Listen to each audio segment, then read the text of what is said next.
Hi, welcome back. Got lots to catch up on.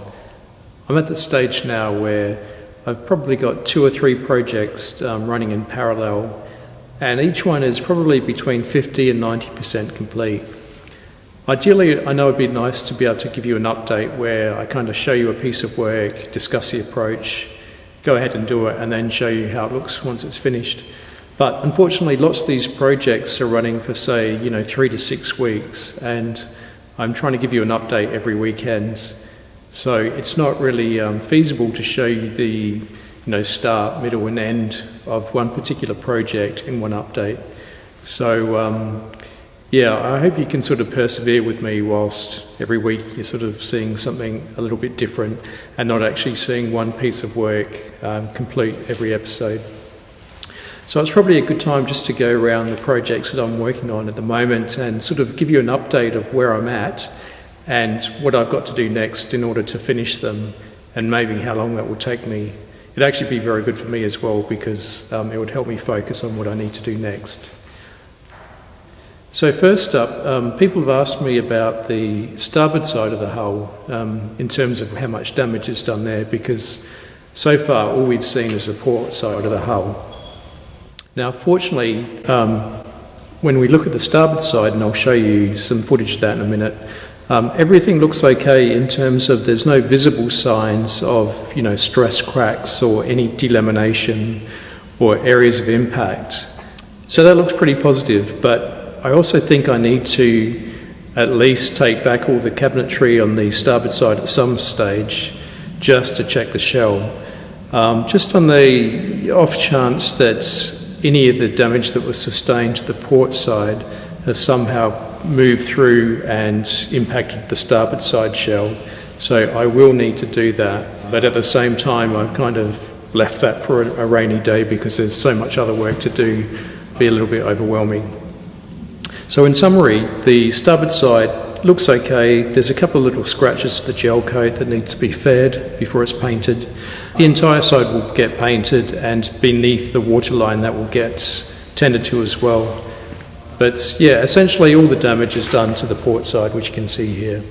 So let's go and have a look at some of the work in progress. But before we do that, I've got a few new tools that I've just bought, so let's have a look at those.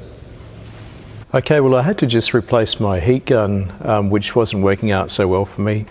Originally I bought a Titan, which is a Screwfix home brand from Screwfix, and I got that last November I think, so 4 months ago. It worked well up to about 2 weeks ago, and at that point it just stopped working completely. So you'd you switch the button on and nothing would happen, so obviously it had burnt out. I checked the fuse, that was fine, so I took it back to Screwfix, and they were good enough to replace it with another one. But that one actually only lasted 1 week. And with that one, what had happened was the motor was still running, so you'd put the switch on and the fan was running, but there was no heat coming out, so perhaps the element had burnt out. So I took it back, and at that point I thought, well, it just wasn't really worth getting another one because 2 had previously broken down, which is a shame because the first one that lasted 4 months was actually working really well. It did a good job, and it was quite inexpensive. But anyway, I decided to upgrade and get a slightly better brand that would perhaps be a bit more robust. So I recently just went out and I bought this DeWalt heat gun, which has just arrived from Amazon. Now this is the sort of mid-range DeWalt heat gun. The sort of top of the range have got LED displays to show the temperature and push button settings. This one's a little bit more basic. So for the controls, it's just got a sort of analog temperature that you can just dial up to whatever you want, and then it's just got 2 fan speeds, a high and a low fan speed.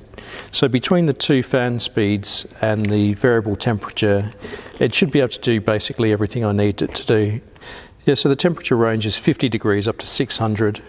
The other thing about this model that I think they all have now, which is quite nice, is it's got this little stand here at the bottom, and that gives it a bit more stability so that you can do a hands-free job where you can work with the material up above the heat gun like that. So I'm looking forward to using this. The second thing I got, which again I just got from Amazon, is this dust guard for my Bosch angle grinder. Now I need to test this out to make sure it's going to fit. It looks like it should based upon this lug design. However, the package for this particular model didn't list the model that I have. But given that there's probably about 20 different Bosch models for grinders, depending on the country and everything, I'm pretty sure this should work. So the idea with this is you just hook it up to the shop vac, and then this should capture a good deal of the dust. Okay, well let's have a look over at Wanda now. So first of all, you can see that she's been moved. There was a large power launch here which has been moved out of the shed, and now Wanda's over on this side. So I've got a little bit more space, particularly on this port side. And then I've got my work area over there. So getting back to the question on the starboard side of the hull and what the condition is like. The top sides don't have any cracks, stress cracks or blistering or anything that needs attention. You can see up the top there, the blue stripe has a few areas where there's some relatively deep scratches. There's one there that goes back to the white. So they'll need to be sanded back and prepared before the top sides are painted. One of these port lights has got some scratches on the frame. I'm not sure what I'm going to do about that just yet. But essentially this side of the hull is sound, there's nothing wrong with it.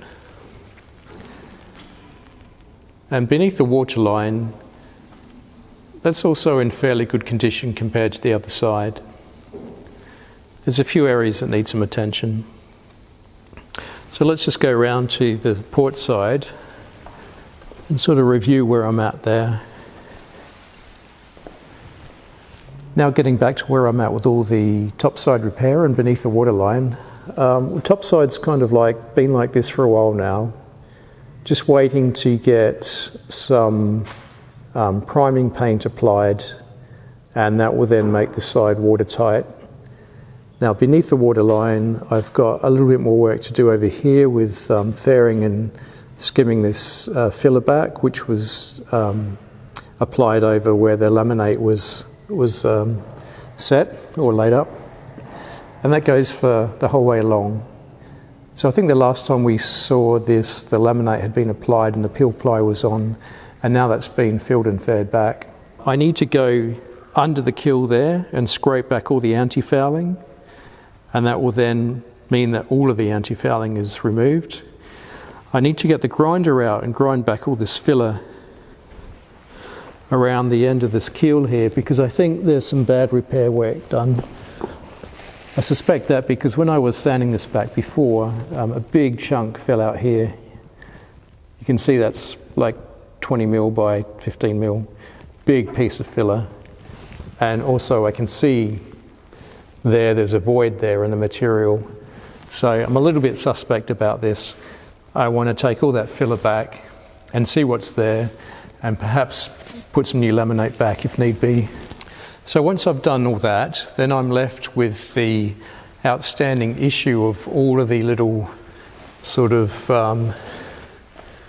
pock marks or pinhead holes that I've got here, which is most likely the start of an osmosis process.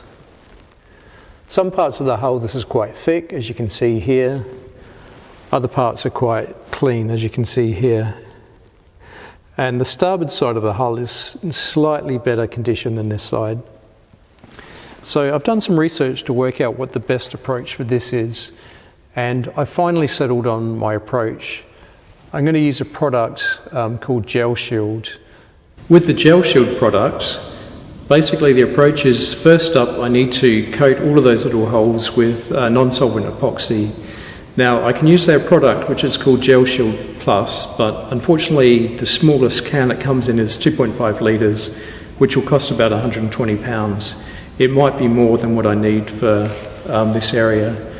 Basically, wherever there's bare glass or wherever there's those pinholes, I'll need to put something down first. The alternative to using the Gel Shield Plus is just something like a West System epoxy, which I could also use. I think I'll probably go with the West System epoxy because it will probably come out cheaper for the areas that I've got to cover. So the first thing is to fill up those holes or cover the bare laminate where it's back to bare glass, either because the grip blasting has taken all the gel coat away or we've got some bare exposed laminate from the repairs. Either of those areas I'll coat with the West System epoxy, and then I think I'm going to use a product called Watertight, which is the same brand as the Gel Shield. Watertight's an epoxy filler. I'll then force that into those holes. Some of those holes are about 3-4 mil across and 2 or 3 mil deep, so they're a little bit bigger, and they'll need something more solid to go into those.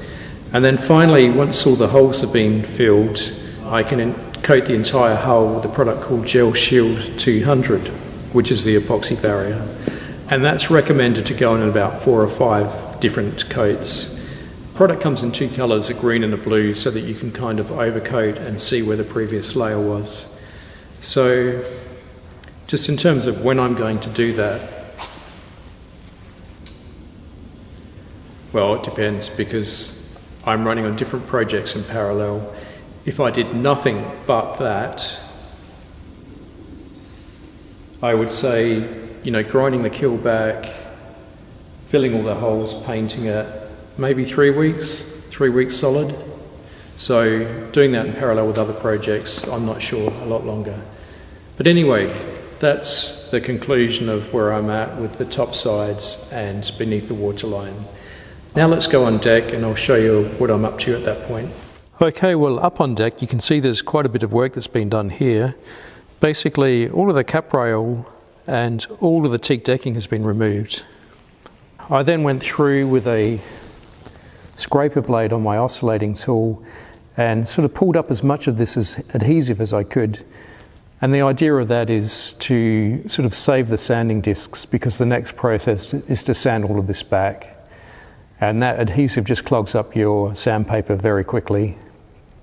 So I got most of that off to make it easier. I then went around and removed as much of this black silicone as I could.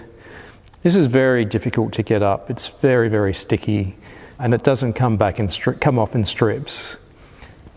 So I think I might get a Dremel tool or something like that to get that last piece out of that groove there. Now with the teak decking, I'm talking to a couple of companies at the moment to get a quote for a prefabricated teak deck.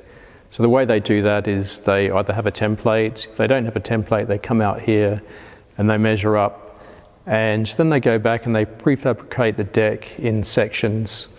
So the teak is actually already attached to a fiberglass sort of backing plate, I guess. And then the whole thing is just glued down to the deck with epoxy. I'm going to get a price for that and see if I'm going to go ahead with that. I'm hoping that it's going to be affordable, or at least worth doing. What I'll need to do next to get the deck ready is sand everything back to get rid of that shiny gel coat where it does exist. There's a lot of places where there's some quite severe cracking in the gel coat, and I'll need to basically sand all of those cracks back, and I guess I might end up with bare laminate in places. And there's also some places where the gel coat has lifted off and torn the substrate as it's come off and left that in a bit of a mess. So for those areas I'll need to grind back those loose fibres, and then I'll need to put some sort of fairing compound to those areas to get it sort of smooth and back to good order. I'll also have to go through and fill up all the screw holes with epoxy. I've spoken to the companies that do the prefabricated teak decking, and they have recommended that as a belt and braces approach I go through and fill up all the screw holes, even though theoretically this would all be covered with epoxy anyway when it's laid down. Alongside the teak decking replacement project, I've also got the requirements to put a new cap rail. So I'm just about to order a heap of timber, and I'm actually going to go with a timber called Iroko as an alternative to teak to cut down on costs. And it's a little bit more sustainable, I think. So basically that will come in planks, and then I'll need to machine that down into the segments, get the profile, and drill out new holes and stick that down. So what I need to do in preparation for that is to go through and clean up this toe rail, and fill up all of these holes, rebase the stanchions. Oh God, that's actually going to be a massive job. I think I'll leave that there. Okay, so that's kind of a summary of where I'm at with the project, and just remember there is so much more work to do to this boat. What I've shown you at the moment is just everything that I'm working on, which I consider to be phase one, and the objective of that is just to basically get the boat watertight so that if need be I can take her outside again. So in order for Wanda to be watertight, there's 4 things. There's topsides, beneath the waterline, teak deck, cap rail. All of those 4 projects, which are all big projects, once they're done, she's watertight, I can move her outside, I can move her closer to where I live, and then I can get on with all the other problems inside and rigging and sails and engines and electrics and all that sort of stuff.